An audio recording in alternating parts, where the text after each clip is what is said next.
আসসালামু আলাইকুম দর্শক, কী অবস্থা সব? আশা করি সবাই খুব ভালো আছেন। তো কথা বলবো রাক্ষসের ট্রেইলার নিয়ে।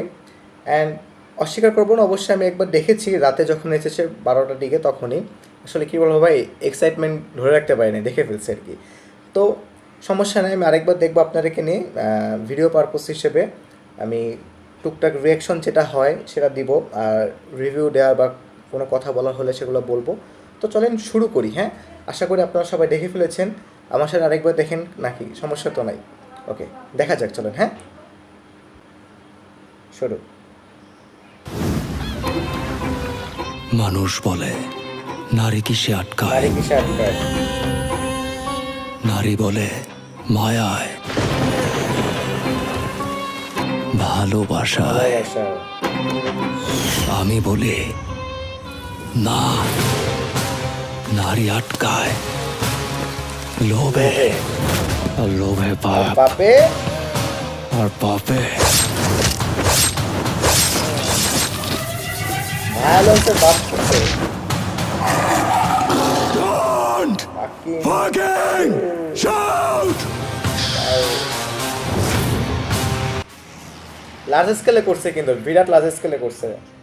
জুলিয়েট আমার পৃথিবীতে নায়িকাটা কিন্তু ভালোবাসা অনেক বলতে কিউট, আমি মানে বেশ তোরেই কিউট বুঝি। লাগে নায়িকাকে। নায়িকাকে তোরে মানিয়েছে। ভালোবাসা আমি এমন একটা জায়গায় চলে গেছি, তোর হাসিতে আমি হাসতাম, তোর খুশিতে আমি খুশি হইতাম, তোর কষ্টে আমি কাঁদতাম। I want to sleep with you, motherfucker. এই সিনটা কিনা জোস করছে। তারপরে যে বিমানের সিনটা, এটাও জোস ছিল। সিয়াম আহমেদের ক্যারিয়ার বেশ বলা যায়। ব্যাকগ্রাউন্ড মিউজিক ভালো করছে। Rough and tough. এই জিল্লু, খাইয়া দে। খায়া দে। কিছু কথা আছে, এগুলো আমি বলবো, দাঁড়ান। তুই, আমি তোদের বাপ। তুই যদি ওদের ইনি কে আসলে আমরা কেউ ধরতে পারতেছি না, এটা কি একটা মিস্ট্রি? তোর বাপেরও বাপ, ফাকিং গ্র্যান্ডফাদার। এই ভিএফএক্সটার কথা আছে। আইতাছি। এক্সকিউজ মি, প্রেগনেন্সি টাইমে আমাদের সেক্স করতে কোনো প্রবলেম নাই তো? ওকে ওকে, শেষ।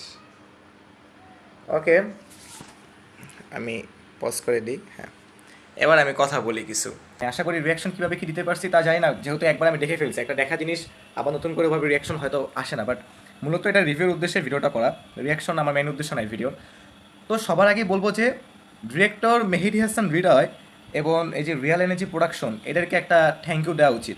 কারণ বাংলাদেশে আমরা সাধারণত কী দেখি, এই যে বড় বাজেট যেসব ছবিগুলো হয়, লার্জ স্কেল, অনেক গ্লামার, দেখতে খুব প্রিমিয়াম মনে হবে। তো এগুলো মূলত আমাদের মেগাস্টার শাকিব খানকে দ্বারাই সম্ভব হয়, মানে শাকিব খানের ছবিতে এগুলো থাকে। অন্য কোনো নায়িকা সিনেমাতে আমরা ইরানি এগুলো দেখিনি, এটা নাকি আমরা খুব কখনই মনে হয় না এগুলো দেখছি। কিন্তু সিয়াম আহমেদের মতো একজন উঠতি নায়ককে নিয়ে এই রিস্কটা যে নিয়েছে, এটাকে সাধুবাদ অবশ্যই জানাতে হবে। আর তার পাশাপাশি আমি খুবই খুশি হচ্ছি যে শাকিব খানের কিছু সহযোগী হচ্ছে। শাকিব খান আমাদের মেগাস্টার, আর কত নিজ হাতে নিজ কাঁধে ইন্ডাস্ট্রিটা টান নেবে, তার তো কিছু সহযোগী দরকার। সেখানে সিয়াম আহমেদ খুব ভালো একটা অপশন হতে পারে আর কি, কারণ সিয়াম আহমেদের ইদানিং মানে খুব ভালো কাজ করতেছে। রিসেন্ট জঙ্গলি সিনেমা কিন্তু খুব ভালো হিট করছে। তো হয়তো রাক্ষসও হিট করবে অনেক। কিন্তু এখানে একটা কথা আছে, শাকিব খানের যে ক্রেজ, আপনার যে কোনো গ্রামে যান, যে কোনো বয়সের মানুষকে জিজ্ঞেস করেন, শাকিব খানকে চিনে। কিন্তু আপনি অজপাড়া কোনো গ্রামে যান, যে সিয়াম আহমেদ বলেন বা বাংলাদেশে আর কোনো নায়কই বলেন, কোনো নায়কই চিনে না। এই কারণে দেখেন জঙ্গলি সিনেমার 10 কোটি না কত টাকা যেন আয় করছে, আমি সঠিক জানি না। যাই হোক, মানে 10 কোটির মতো মেবি। তো ওই জিনিসটা মানে আর্ন করতে 2 মাসের বেশি সময় লেগে গেছিলো। যেখানে শাকিব খানের কোনো একটা সিনেমায় 10 কোটি আর্ন করতে সর্বোচ্চ কয়েকদিনই মানে লাগে আর কি, বেশি একটা লাগে না সময়। তো এটার কারণ কি? কারণ শাকিব খানে প্রচুর হল পায় সিনেমায়, প্রচুর হল পাওয়ার কারণ ওই যে অজপাড়া গ্রামের যে হলগুলো থাকে সব কিনে। আর কারণ ওরা সবাই শাকিব খানের ফ্যান, শাকিব খানকে ছবি ছাড়া ওখানে চলে না কোনো সিনেমা। এই শাকিব খানের যে হিউজ একটা ফ্যান বেস আছে, এটাই তার মূল কারণ আর কি, তার সাকসেসের। দেখবেন আমাদের শাকিব ভাইয়ের অনেক অ্যাভারেজ ছবি হয়, যেগুলো অত ভালো না, কিন্তু সেগুলো দেখবেন ব্যবসা সফল হয়। অ্যাটলিস্ট লাভ কম হইলেও খরচের টাকা তুলে আনে, এরকম মানে হাজার কী বলে এরকম মানে অনেক ছবি আছে শাকিব ভাইয়ের। কিন্তু অন্যান্য নায়িকাগুলো দেখেন খুব এক্সট্রাঅর্ডিনারি কিছু না হলে ব্যবসা সফল হতে অনেক কষ্ট হয়ে যায় সিনেমাগুলো, কারণ ওগুলো শহরকেন্দ্রিক হয়ে যায় সিনেমাগুলো, ওগুলো ওই অজপাড়া গায়ের সিনেমা হল খুবই কম পায়, এটা একটা বড় কারণ। কিন্তু এই জিনিসটা হবে, আস্তে আস্তে হবে, মানে প্রজন্ম বাই প্রজন্ম, জেনারেশন বাই জেনারেশন এটা চেঞ্জ হবে। এই যে সিয়াম আহমেদ যে চেঞ্জটা শুরু হচ্ছে, আমার মনে হয় সিয়াম আহমেদের 2.0 শুরু হয়ে গেছে। এই যে তাণ্ডব সিনেমাতে যে আরমান মনসুর যে ক্যারেক্টারটা ছিল সিয়াম আহমেদের, সেটা জোস ছিল। দেন জঙ্গলি সিনেমার যে ক্যারেক্টারটা ছিল সিয়াম আহমেদের, ওখানেও মানে ভালো করছে অনেক, জঙ্গলি সিনেমাতে অনেক ভালো করছে। দেন এই যে রাক্ষসের সিয়াম আহমেদের অ্যাক্টিং কিন্তু মানে মানে খুব সুন্দর হয়েছে, মার্ভেলাস অ্যাক্টিং করতেছে এখানে। হ্যাঁ, কিছু কমতে অবশ্যই আছে, ভয়েস টোন এখানে আরও গম্ভীর হওয়া দরকার ছিল। যেমন আমি যদি বলি যে বরবাদের সাথে যে মিলটা রাখলো, যে এই যে বরবাদে ছিল এই জিল্লু মালদার, এখানে এই জিল্লু খাইয়া দে। তো শাকিব ভাইয়ের যে ভয়েস, এই জেল্লো মারলে, মানে একটা রাফ অ্যান্ড টাফ ছিল। এখানে সিয়াম আহমেদ চেষ্টা করছে রাফ অ্যান্ড টাফ করা, কিন্তু ধারে কাছেও নাই শাকিব ভাইয়ের, তাই না? আর ধারে কাছে থাকবেও না, কারণ শাকিব তো শাকিবই না, শাকিব ভাই তো একজনই, সেটা তো আর সবাই হতে পারবে না। ঠিক আছে, কিন্তু যতটুকু করতেছে, চেষ্টা তো করতেছে, আমাদের এই চেষ্টাকে সাধুবাদ অবশ্যই জানানো উচিত। এখন অনেকে বলতেছে এটা বরবাদ 2 এর মতো হয়েছে, বরবাদ ভাইবাসে, বরবাদের লাইট ভার্সন হয়েছে। ভাই যেটাই হোক, আপনি বাংলাদেশে শাকিব ভাইয়ের বাইরে আর কোন নায়কের সিনেমা এরকম লার্জ স্কেল দেখছেন, এরকম গ্ল্যামার দেখছেন, সেটা আমাকে প্লিজ আগে বলেন। তো এরকম কোন ডিরেক্টর রিস্ক নিতে পারবে শাকিব ভাইয়ের বাদে? কারণ শাকিব ভাইয়ের সিনেমায় যত টাকা খরচ করুক, ওটা লগ্নিটা উঠে আসবে, খরচটা উঠে আসবে, এটা সবাই জানে। কিন্তু শাকিব ভাইয়ের বাদেও যে এরকম রিস্ক নেওয়া যায়, এটা মানে একটা কী বলে বিলাসবহুল ব্যাপার বলতে পারেন আমাদের ইন্ডাস্ট্রি, ছোটো ইন্ডাস্ট্রি এটা আর কি। তো সেখান থেকে অবশ্যই এটা সাধুবাদ জানার মতো ব্যাপার। আমি মনে প্রাণে চাই রাক্ষস ধুমায় চলুক, রাক্ষস ধুমায় ইনকাম করুক, মানে জঙ্গলির মতো আরেকটা ব্যবসা সফল সিনেমা হোক সিয়াম আহমেদের এই রাক্ষস, আমি মনে প্রাণে চাই, তাহলে আমাদের ইন্ডাস্ট্রিটি লাভ হবে। এখন কিছু কমতি অবশ্যই আছে এখানেও রাক্ষসের লাস্টে একটা ব্লাস্ট সিন আছে, ওটাও ভিএফএক্সের অনেক কমতি আছে। অ্যাজ আমি যদি কম্পেয়ার দিই প্রিন্সও যে ভিএফএক্সের যে আমাদের সমস্যাগুলো আছে সেম এখানেও হচ্ছে। বুঝতেছি না বাংলা সিনেমায় ভিএফএক্সের কাজ এত দুর্বল কেন হচ্ছে।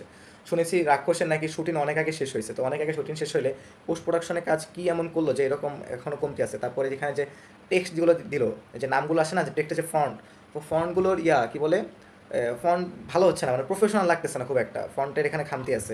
এর থেকে বরবাদের ফন্ট মেবি বেটার লাগছে আমার কাছে। তারপর শুনেছি এই রাক্ষস সিনেমার যে বিজিএম যে করছে নিধি ভাই, উনি প্রিন্সেরও বিজিএম করছে। তো দুইটা বিজিএম যদি আমি কম্পেয়ার করি, রাক্ষসের বিজিএমকে আমার একটু হলেও আগায় রাখতে হবে প্রিন্সের তুলনায়। কালার গ্রেডিং এখানে বেটার লাগছে প্রিন্সের তুলনায়। তো কিন্তু আবার যদি বড় লার্জ স্ক্যান বলেন, গ্ল্যামার বলেন, সেখানে অবশ্যই প্রিন্স আগায় থাকবে, কারণ প্রিন্সের বাজেট আরও বেশি, আর ওখানে মেগাস্টার শাকিব খান আছে আর কি। তো দুইটাকে আমি কম্পেয়ার করবো না, কারণ শাকিব ভাইয়ের সাথে কারো তুলনা হয় না অবশ্য। সো আমি সেই হিসাবে তুলনা দিব না, আমি শুধু বলতেছি যে এই জিনিসটা আমাদের সাধুবাদ করা উচিত, কারণ চেষ্টা করতেছে অ্যাটলিস্ট। তো এই যে আমাদের ইন্ডাস্ট্রিটা মানে বেশ ভার্সেটাইল মুভি আসতেছে, দম আসতেছে, দম কিন্তু একটা সার্ভাইভাল থ্রিলার টাইপের মুভি।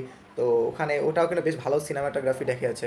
তারপর রাক্ষস এখানে লার্জার দ্যান লাইফ দেখাচ্ছে আর কি, মানে অ্যাজ আ শাকিব খান বাইরে অন্য কোনো নায়ক হিসেবে এটা ভিউজ বাজেট হিসেবে করছে। যাই হোক, এখন আপনাদের আমি বোঝাতে পারছি কিনা জানি না, তবে আমার মানে এত কথা বলার মূল উদ্দেশ্য এটাই যে রাক্ষস সিনেমাটা, আর যাই হোক, একটা নতুন আমরা সিয়াম আহমেদকে দেখতে পাবো। আর মেহেদী হাসান হৃদয়কে অবশ্যই বস বলতে হবে, মানে উনি এমন একটা মানুষ, ইন্ডাস্ট্রিতে কমার্শিয়াল সিনেমার বাপ, কমার্শিয়াল সিনেমা বানানোর জন্য উনি সেরা, ওনার মতো আর কেউ মেবি হবে না। ইভেন আমি এটাও বলবো, শাকিব ভাইয়ের লাস্ট যে কয়েকটা সিনেমা গেল, তুফান, বরবাদ, রাজকুমার, দরদ, প্রিন্স, সব কিছুর মধ্যে প্রিন্স মেবি মানে সব থেকে একটু অ্যাভারেজ টিচার কাট দিস আর কি। টিচার কাটের কথা অনুসারেও প্রিন্সের থেকে রাক্ষসের টিচার কাট ভালো হয়েছে আর কি। এখন আবার এটাও শুনতেছি কালকে রাত থেকে প্রিন্স নাকি নতুন করে ভিএফএক্সে কাজ করতেছে আর কি। হ্যাঁ, দেখা যাক, হোপ ফর দ্য বেস্ট। সব কিছুই আমাদের দরকার আর কি, সিয়াম আহমেদকে দরকার, শাকিব ভাইকে দরকার, আমাদের আফরান নিশোকে দরকার।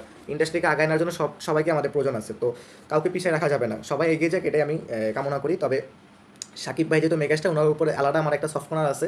সো আমি মনে প্রাণে চাই শাকিব ভাই সিনেমা কোনো কিছুর জন্য কমতি না থাকুক, অ্যাজ লাইক বরবারে যেরকম কোনো কমতি ছিল না, তো ওরকম যেন হয়। তো প্রিন্সের যে কমতিগুলো ছিল ওগুলো যেন কাটাই উঠুক, এটাই দোয়া করি। আর এটাও দোয়া করি রাক্ষস যেন ধুমছে চলুক আর কি। ওকে, এখন পর্যন্ত তাহলে যেটা আমি র্যাঙ্কিং করি, আমি তো আগে র্যাঙ্কিং করছিলাম যে দম আর প্রিন্স কাছাকাছি থাকে, এখন দেখতেছি না, দম পিছিয়ে যাবে, প্রিন্স আর রাক্ষস ব্যালেন্স হয়ে গেছে অলমোস্ট। প্রিন্স যদি একে রাখি, তাহলে রাক্ষসে ধরেন দেড়ে রাখা যাবে, বা একেও রাখা যায়, প্রিন্স আর রাক্ষস সমানও রাখা যায়, দেন 2-এ রাখতে হবে ডমকে, দেন বাকিগুলো এভাবে। ওকে, এই ছিল কথাবার্তা, আমার কাছে ভালো লাগছে, পছন্দ হলেও ভালো লেগেছে। শুধু কিছু কমতি আছে, যেমন ডায়লগ ডেলিভারিতে ঝামেলা বললাম, যে রাক্ষসের যে এই জিল্লু খায়া দে আর এই জিল্লু মাল দে, হাজার পার্থক্য আছে। শাকিব ভাইয়ের ভয়েস টোন আর এখানকার সিনেমার ভয়েস টোন মানে আকাশ পাতাল তফাৎ। তো এই জিনিসগুলো যদি সিয়াম আহমেদ দিনকে দিন উন্নতি করতে পারে, ওনার সিনেমা আরও ভালো হবে। যাই হোক, অ্যাটলিস্ট ট্রাই করতেছে, এটাই অনেক। আমার কাছে ভালো লেগেছে। আমি আশাবাদী এই সিনেমাটা নিয়ে। আপনাদের কীরকম কী লাগছে ট্রেলারটা জানাতে পারেন। ভিডিওটা এখানে শেষ করতেছি। কোনো মতামত থাকলে জানাতে পারেন কমেন্ট বক্সে। ভিডিওটি কীরকম লাগলো সেটা আপনারা বলতে পারেন। যদি ভালো লেগে থাকে অবশ্যই লাইক করবেন, শেয়ার করবেন। চ্যানেলে নতুন হয়ে থাকলে চ্যানেলটি সাবস্ক্রাইব করবেন। আজকে ভিডিওটি এখানে শেষ করি। সবাইকে আসসালামু আলাইকুম, ধন্যবাদ।